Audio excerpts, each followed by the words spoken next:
The live TV, सच सबसे आगे। नमस्कार, मैं हर्षिता सिंह और आप देख रहे हैं द लाइव टीवी। देश में हाल के कुछ सालों में पत्रकारिता का स्वरूप बदल गया है, पत्रकारिता बदल गई है। जिस तरह की पत्रकारिता की जा रही है, कुछ सालों से जो खबरें चलाई जाती हैं, दिखाई जाती हैं, जिस मुद्दे पे बहस की जाती है, उसे देख के सिर्फ निराशा हाथ लगती है। पत्रकारिता का क्या स्तर हो गया है, कितना गिरता जा रहा है ये स्तर। जरूरी मुद्दे जो आज कहीं छुप से गए हैं, इन तमाम मुद्दों पर और इस हालात पर लोग तो बोल ही रहे थे, आम जनता इसको उठा ही रही थी, हर बार पत्रकारिता सवालों के घेरे में आ ही रही थी। लेकिन अब आज की पत्रकारिता और पत्रकारों के कामकाज करके उनके हालात, पत्रकारिता के गिरते स्तर पे देश के सीजीआई तक ने अब टिप्पणी कर डाली है। पत्रकारिता के स्तर पर आंखें खोल के रख देने वाली कुछ बातें कही गई है सीजीआई यानी कि chief justice of India NV Ramana की तरफ से। पत्रकार के तौर पर पहली नौकरी करने वाले प्रधान न्यायाधीश रमणा ने एक बुक रिलीज के समारोह में खोजी पत्रकारिता के खत्म होने की बात कही है।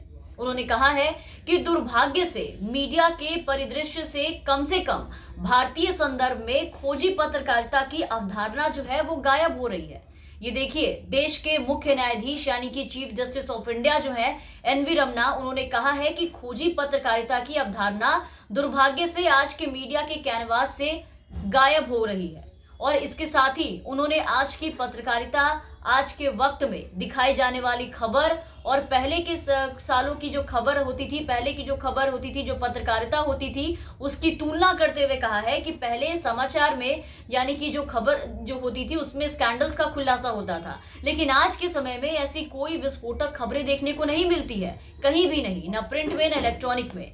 अब आज के दौर में ऐसी खबरें क्यों नहीं मिलती है, क्यों नहीं कोई ऐसा स्कैंडल उजागर होता है, लोग क्यों डरते हैं, सामने नहीं आना चाहते, सामने नहीं लाते, उसकी मुख्य वजह सभी को पता है।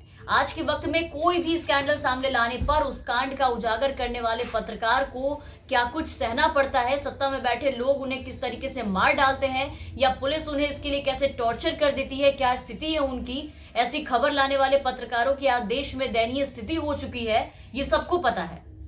इन खबरों और पत्रकारों पर आज गुंडे माफिया कितने ज्यादा हावी हो चुके हैं, जिसके आगे शासन प्रशासन सब या तो नतमस्तक नजर आता है या फिर उनकी ही मिली भगत जो है इसमें शामिल होती है, वही मिली भगत के रूप में दिखाई पड़ते हैं। एक खबर चला दो तो गुंडे माफिया सरेआम गोलियों से भून देते हैं आज के पत्रकारों को और कोई इनका कुछ बिगाड़ भी नहीं पाता। आधा से ज्यादा कांड जो है वो सत्ताधारी ही इसमें गलत पाए जाते हैं, उस काम में इनकी ही संलिप्तता होती है, यही शामिल पाए जाते हैं। तो वहां सत्ता का ध्वज दिखा करके उन्हें या तो खत्म कर दिया जाता है या तो जेल में डलवाया जाता है। इन सब की बात बच गई देश की मेन स्ट्रीम मीडिया, जिन्हें इस मुद्दे पर बोलना चाहिए, जिन्हें टीवी चैनलों पर सवाल पूछना चाहिए। तो जब तक ये मुद्दा सोशल मीडिया पर वायरल होकर के बिल्कुल आग का गोला नहीं बन जाता है, सब जगह थू थू नहीं हो जाती है, तब तक तमाम वरिष्ठ पत्रकारों के मुंह में दही जमी रहती है, मुंह से एक शब्द नहीं निकलता।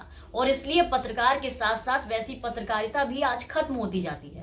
खैर, आगे जो कहा है एनवी रमणा ने वो देखिए। सीजीआई रमणा ने आगे लिखा है और कहा है कि जब हम बड़े हो रहे थे तो हम बड़े स्कैंडल्स को उजागर करने वाले समाचार पत्रों की यानी कि अखबारों की यहाँ पर बात हो रही है, वैसे अखबारों को देखते थे, उसका इंतजार करते थे कि वैसे अखबारों में हमें कहीं भी निराशा नहीं किया जाएगा, खुलासा देखने को मिलेगा। पहले बड़े स्कैंडल्स और कदाचार पर अखबारों की खबरों से हुई हलचल से गंभीर परिणाम होते दिखाई देते थे, लेकिन अभी के सालों में एक या दो खबरों को छोड़ दिया जाए, वैसे न्यूज चैनल्स को छोड़ दिया जाए, तो रमणा का कहना है कि पहले अखबार पढ़ते हुए हम बड़े बड़े घोटालों के उजागर होने की उम्मीद करते थे और समाचार पत्रों से यानी कि अखबारों से हमें कभी निराशा नहीं हाथ लगती थी। लेकिन अभी के सालों में जैसी पत्रकारिता देखने को मिल रही है, पत्रकारिता का स्वरूप बदल गया है, खबर बदल गई है, वो खोजी पत्रकारिता नहीं रही। हमारे बगीचे में सब कुछ गुलाबी दिखता है। मैं इसके निष्कर्ष तक पहुंचने के लिए इसे आपके लिए छोड़ रहा हूं। उन्होंने इसके साथ ही महात्मा गांधी का एक कथन साझा करते हुए कहा कि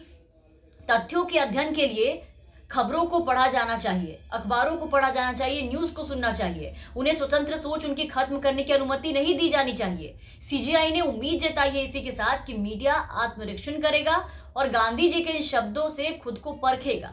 अब सीजीआई की इस कमेंट के बाद, टिप्पणी के बाद, ऐसे विचार को साझा करने के बाद आज की मीडिया कितना आत्मनिरीक्षण करेगा और कितना खुद को परखेगा, ये किसी को भी नहीं पता, खुद उनको भी नहीं पता।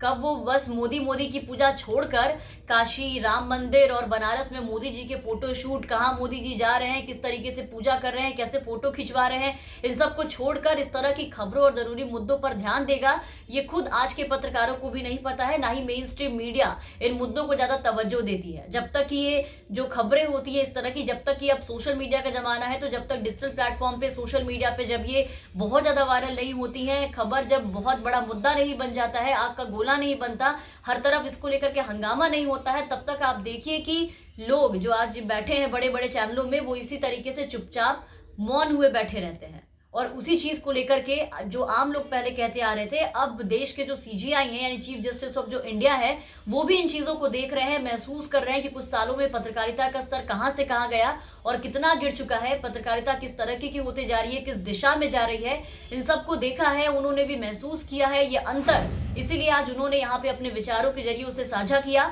और बताया है। उन्होंने भी आज की पत्रकारिता पे सवाल खड़े किए हैं, आज की पत्रकारिता को सवालों के घेरे में डाला है कि पहले की पत्रकारिता और अब की पत्रकारिता में कुछ सालों में जो बदलाव हुए हैं वो इस तरीके से हैं। तमाम अपडेट्स और खबरों के लिए आप बने रहे द लाइव टीवी के साथ। द लाइव टीवी, सच सबसे आगे।